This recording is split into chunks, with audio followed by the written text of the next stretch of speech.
کہ ہم سمجھتے ہیں کہ سنگین غداری کے مقدمے میں عدالت نے ملزم کو فیئر ٹرائل کے حق سے زیادہ موقع فراہم کیا. جو فیئر ٹرائل کا الزام لگ رہا ہے، عدالت اس کا جواب دے رہی ہے کہ فیئر ٹرائل کے حق سے زیادہ موقع فراہم کیا گیا. کیس 6 سال پہلے 2013 میں شروع ہوا عدالت کے مطابق، اور 2019 میں ختم ہوتا دکھائی دے رہا ہے. ملزم کو اپنے دفاع کے لیے ہر طرح کا موقع دیا گیا، مگر عدالتی کارروائی کے دوران ملزم کا رویہ ان کے ملک کے قانونی اداروں کے ساتھ توہین آمیز سلوک کو ثابت کرتا ہے.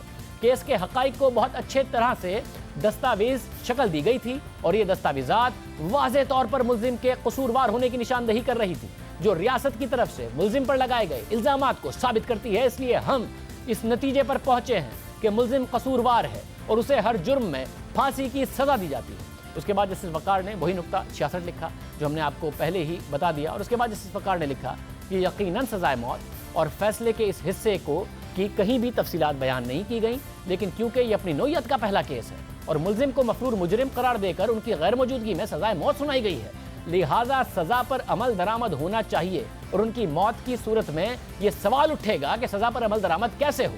جس وقار احمد نے لکھا کہ یہ انصاف کے مفاد میں ہے کہ وہ تمام افراد جنہوں نے مجرم کے فرار میں اس کی مدد کی انہیں قانون کے دائرے میں لایا جائے. اگر انہوں نے کوئی جرم کیا تو اس کی تحقیقات ہوں اور قانون کے مطابق ان کے خلاف کارروائی کی جائے.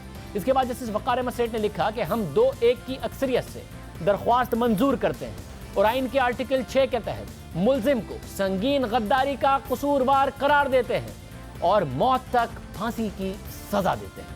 اب اہم بات یہ ہے کہ خصوصی عدالت کے رکن جسٹس شاہد کریم نے خصوصی عدالت کے سربراہ جسٹس وقار احمد سیٹھ کے پرویز مشرف کو سزائے موت دینے کے فیصلے کی تو حمایت کی ہے، مگر ان کے فیصلے میں لکھے گئے پیرا 66 سے اختلاف کیا ہے، جس میں خصوصی عدالت کے سربراہ جسٹس وقار احمد سیٹھ نے قانون نافذ کرنے والے اداروں کو حکم دیا ہے کہ وہ جنرل ریٹائرڈ پرویز مشرف کو گرفتار کرنے اور سزا پر عمل درآمد کرانے کی ہر ممکن کوشش کریں، اور اگر مجرم مردہ حالت میں ملے تو اس کی لاش گھسیٹ کر اسلام آباد کے ڈی چوک پر لا کر 3 دن تک لٹکائی جائے. اپنے فیصلے میں جسٹس شاہد کریم نے دنیا میں ہونے والی فوجی بغاوتوں اور غداری کے مقدموں میں دی گئی سزاؤں کے حوالے دیے ہیں. اس کے ساتھ ساتھ انہوں نے غداری کی سزاؤں سے متعلق آئین پاکستان کے علاوہ امریکہ، برطانیہ سمیت دیگر ممالک اور بلیک لا سمیت مختلف ڈکشنریز کے حوالے بھی دیے ہیں. جسٹس شاہد کریم نے اپنے فیصلے میں لکھا کہ میں نے خصوصی عدالت کے سربراہ کے فیصلے کا مسودہ پڑھا ہے اور میں سوائے پیراگراف 66 کے اس کے نتائج اور سزا سے اتفاق کرتا ہوں. جسٹس شاہد نے اپنے فیصلے میں لکھا کہ آرٹیکل 6 ایک آئینی جرم ہے اور یہ وہ واحد جرم ہے جس کی وضاحت آئین پاکستان میں دی گئی ہے. آرٹیکل 6 فوجی بغاوت کے ذریعے آئین سے انحراف کرنے کی راہ میں ایک دفاعی انتظام ہے. دنیا کے تقریباً ہر ملک کے آئین میں غداری کی سزائیں موجود ہیں. امریکی آئین میں غداری کو سیاسی جرم قرار دیا گیا ہے. اسی طرح برطانوی قوانین میں غداری اور اس سے منسلک جرائم کو ریاست اور اس کی سیکیورٹی کے خلاف جرم قرار دیا گیا ہے. برطانیہ میں 1998 سے پہلے تک غداری کی سزا موت تھی، جسے 1998 میں سزائے موت سے عمر قید میں بدل دیا گیا. جیسے شاہد کریم نے فیصلے میں جرمنی میں سنگین غداری کے قوانین کا حوالہ دیتے ہوئے لکھا کہ جرمنی کے آئینی احکامات کے خلاف کیے گئے اقدامات پر عمر قید یا پھر 10 سال قید کی سزا ہے. انہوں نے فیصلے میں دنیا میں فوجی بغاوتوں پر ہونے والی سزاؤں کا بھی حوالہ دیا ہے، اور اس حوالے سے جنوبی کوریا میں دسمبر 1979 میں ہونے والی فوجی بغاوت اور پھر بعد میں اس بغاوت کے مرتکب فوجی افسران کے خلاف 1996 میں آنے والے عدالتی فیصلے کا بھی ذکر کیا ہے. جسٹس شاہد کریم کے مطابق جنوبی کوریا کا تجربہ بہت منفرد ہے اور اسے کامیاب فوجی بغاوت کرنے والوں کے خلاف دنیا کا پہلا عدالتی فیصلہ کہا جاتا ہے، جس میں فوجی بغاوت کر کے اقتدار میں آنے والے 2 سابق صدور کو قید کی سزائیں سنائی گئیں. اسی طرح جسٹس شاہد کریم نے یونان میں فوجی بغاوت کے ذریعے 1967 سے 1974 تک برسر اقتدار رہنے والے فوجی حکمرانوں کے خلاف بھی مقدمے کا حوالہ دیا، جس میں عدالت نے فوجی بغاوت کے مرتکب 3 فوجی افسران کو سنگین غداری کا مرتکب قرار دیتے ہوئے عمر قید کی سزا سنائی، جس سے عوام کا اعتماد اداروں پر بحال ہوا. جیسے شاہد کریم نے یونان میں فوجی افسران کے ایک مقدمے کی عدالتی کارروائی بیان کی، جس میں سنگین غداری کے مقدمے کا سامنا کرنے والے فوجی حکومت کے افسر کا کہنا تھا کہ وہ صرف تاریخ اور یونان کے عوام کو جواب دہ ہیں، جس پر عدالت کے جج نے ریمارکس دیے تھے کہ تم کیا سمجھتے ہو کہ تاریخ اس عدالت سے غیر حاضر ہے. اپنے فیصلے میں جسٹس شاہد کریم نے باقاعدہ طور پر حوالہ دیا کہ جس میں غداری کی سزا کے ارتقائی عمل کی تاریخ بتائی گئی ہے۔ انہوں نے انسائکلوپیڈیا بریٹینیکا کا حوالہ دیا جس میں غداری کی سزا کا ارتقائی عمل بتایا گیا ہے، جس کے بعد جسٹس شاہد کریم لکھتے ہیں کہ غداری کے جرم سے متعلق بیانات صاف طور پر ظاہر کرتے ہیں کہ یہ کتنا قابل مذمت ہے، اور اس میں فرد جرم عائد کرنے کے قوانین اور سزا بھی عام کیسز کے مقابلے میں انتہائی سخت ہے، اور جو اس جرم کی دنیا میں داخل ہوگا اس کے مطابق اسے انتہائی سزا ملے گی۔ جیسے شاہد کریم نے فیصلے کے آخر میں لکھا کہ جیسا کہ میں اوپر کہہ چکا ہوں کہ مجھے بینچ کے سربراہ جسٹس وقار احمد سیٹھ کے پیرا 66 سے اختلاف ہے، اس کی قانون میں کوئی بنیاد نہیں ہے، یہ اس عدالت کے دائرہ اختیار سے تجاوز ہوگا۔ میرے خیال میں یہ کافی ہے کہ مجرم کو سزائے موت دی جائے۔ خصوصی عدالت کے تیسرے جج جسٹس نظر اکبر نے جسٹس وقار اور جسٹس شاہد کریم کے فیصلے سے اختلاف کیا ہے، اور اس کی وجوہات بھی انہوں نے تفصیل سے بتائی ہیں۔ ساتھ ہی انہوں نے پارلیمنٹیرینز کو کئی تاریخی غلطیوں پر قصوروار قرار دیا ہے۔ جسٹس نصر اکبر نے اپنے اختلافی فیصلے میں لکھا کہ آئین کے آرٹیکل 6 کے تحت جرم کے لیے جو لفظ ہے وہ سنگین غداری ہے، اس لیے بنا یہ جانے کہ سنگین غداری کیا ہوتی ہے یہ عدالت ایک جائز اور شفاف فیصلہ نہیں سنا سکتی۔ یہ بات تسلیم شدہ ہے کہ لفظ سنگین غداری کی تعریف نہ آئین میں موجود ہے، نہ ہی اس عدالت کی رہنمائی کے لیے کسی متعلقہ قانون میں یہ تعریف موجود ہے۔ اس وجہ سے وکیل صفائی، پروسیکیوشن اور میرے معزز بھائی ججز نے سنگین غداری کی تعریف سے متعلق آکسفورڈ ڈکشنری کا سہارا لیا ہے، اور آکسفورڈ ڈکشنری کے مطابق اپنے ملک سے غداری کا جرم، خاص طور پر قتل یا خود مختار حکومت کا تختہ الٹنے کا اقدام سنگین غداری ہے۔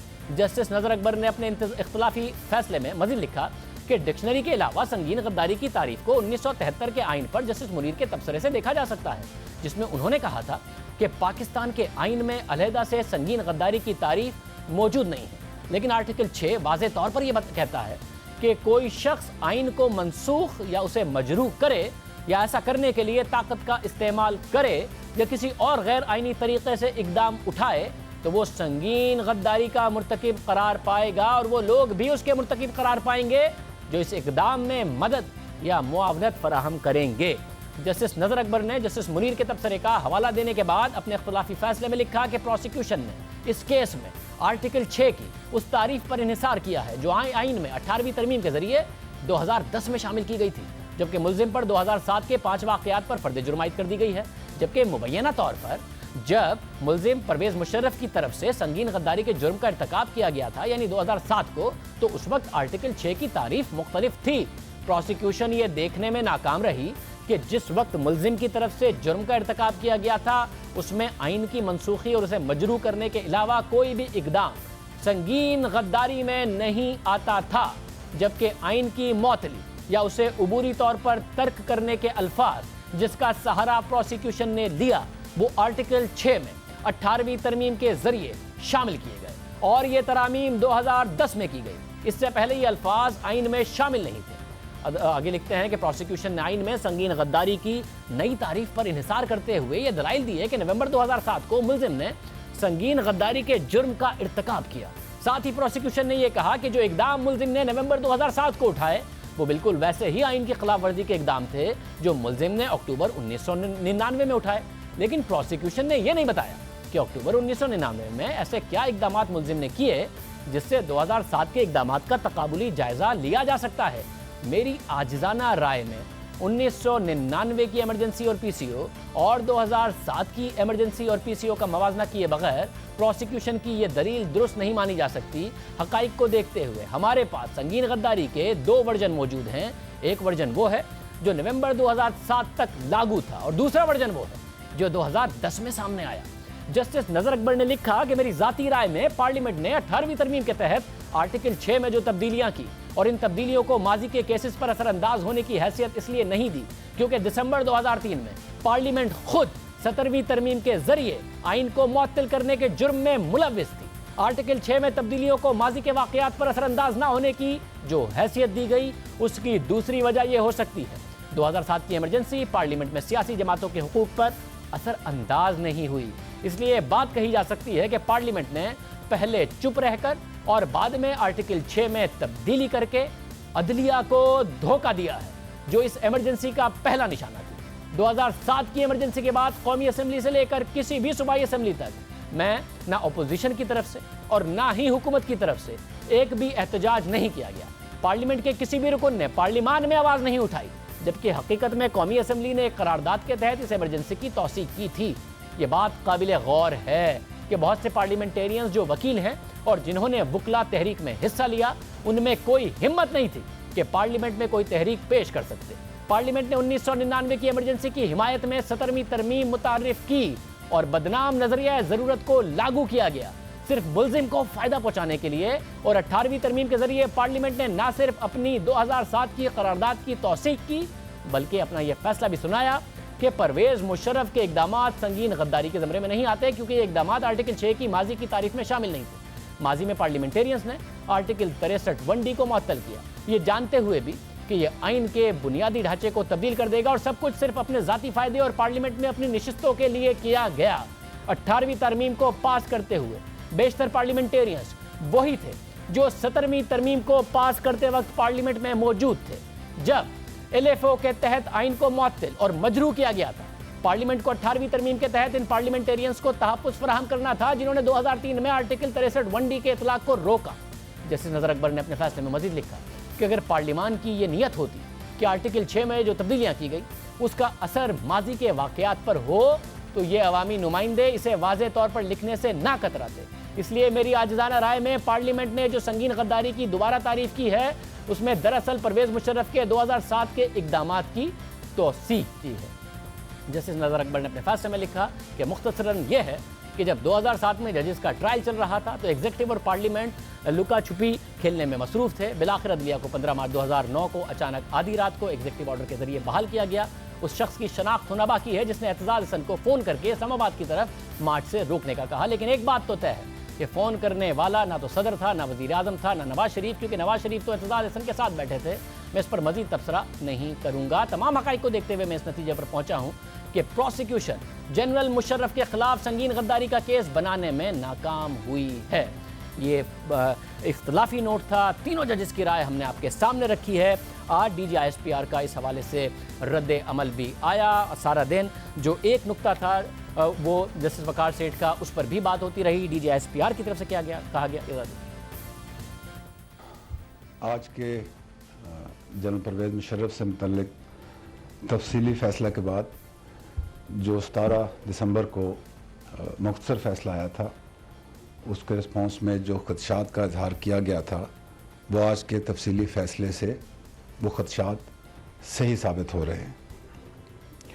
آج کے فیصلے بالخصوص اس میں استعمال کیے گئے الفاظ انسانیت، مذہب، تہذیب اور کسی بھی اقدار سے بالاتر ہیں.